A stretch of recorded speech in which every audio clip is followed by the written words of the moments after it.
Recent research has shown a startling increase in Americans' unfavorable attitudes towards Muslims. Whereas in 2006, roughly 21% said they viewed Muslims unfavorably, this number has been on the rise, reaching as high as 63% in some surveys. These results raise important questions as to the causes of this steady shift, the forces behind it, and how to best reverse it in the future.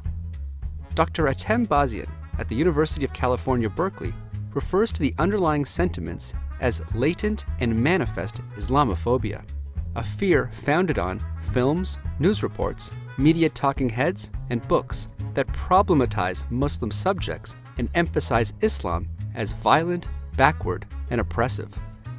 Muslim subjects are often constructed and judged in terms of and in comparison to the West, so that they are always the other, the conquerable, and the inferior.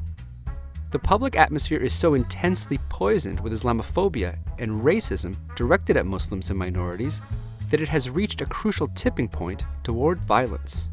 It is no longer a question of whether mass violence will be committed against Muslims and minorities, but a matter of when, for all indications point to heightened levels of threat.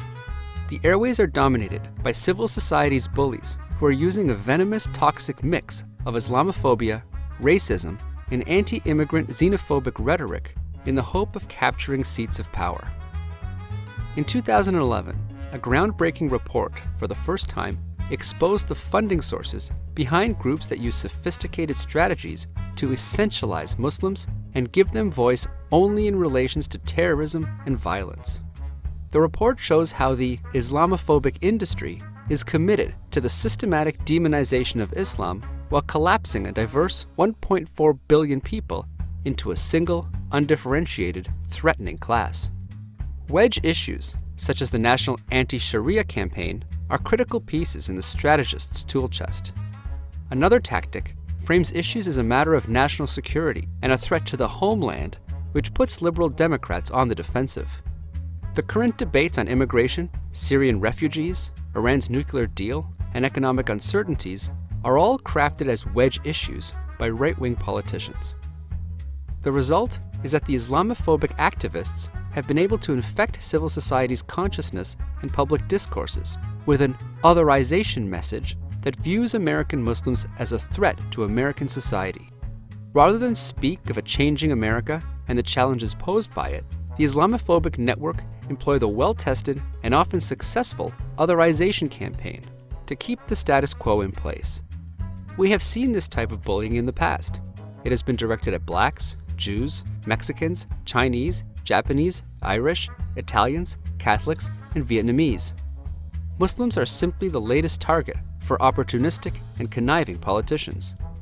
Civil society's bullies are roaming and dominating every aspect of public life and have captured the consciousness of a people worn down by economic collapse, outsourcing, failed fictitious wars abroad, and broken promises of a better life ahead.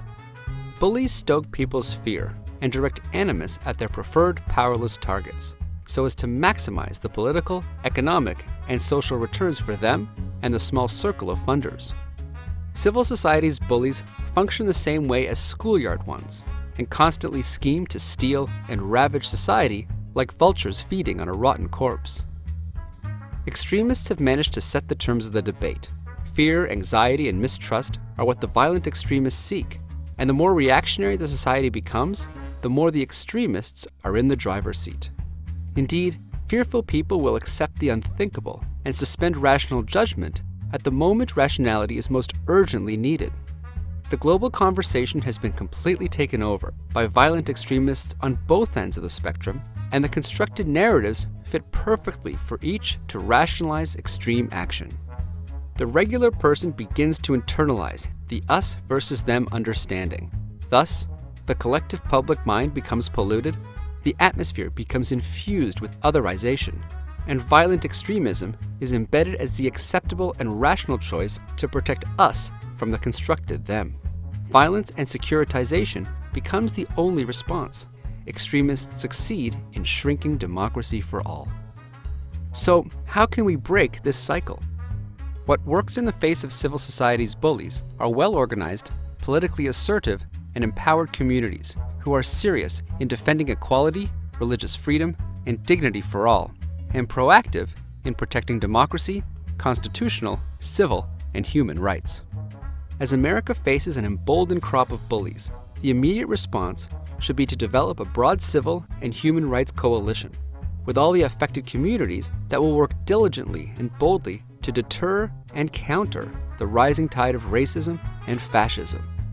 A comprehensive solution can be achieved with coordinated action from civil society leaders, policymakers, and a cultural environment where media are held responsible for magnifying violent extremist rhetoric.